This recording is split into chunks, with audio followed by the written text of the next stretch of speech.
Good evening to you. I'm Tom Ziska. We are glad to have you with us. We begin with breaking news in Montgomery County, where an active shooter from earlier in the evening is now in custody. Multiple people were hit. Several people said that they were shot at in a neighborhood in New Canaan.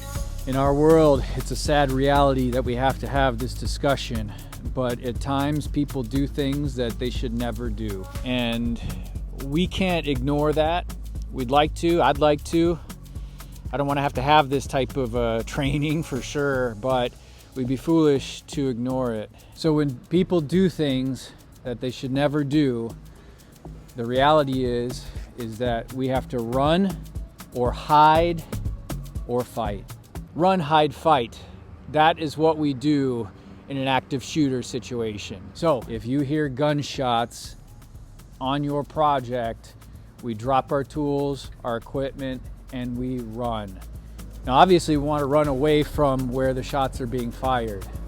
So we need to know where our exits are and then to flee from the project. Now if it's not wise to run, we need to do step number 2, which is hide. And we don't hide in places that are obvious. No, we want to hide where it's unlikely that someone's going to be. So that means we need to get creative. Maybe jump inside a gang box, maybe crawl into an elevator shaft or pit, even confined spaces. We know that we don't go in them, especially if there's hazards, but if there's an active shooter on site, we may need to have to take the risk to go into a confined space in an area that we know is not going to hurt us, but we avoid the shooter. And then we turn off our phones and stay quiet. Now, there may be situations where that's not even good enough, and it's clear that it's time to defend our lives and defend ourselves. So we have to now use either our hands as weapons to protect ourselves, or preferably we pick up an object.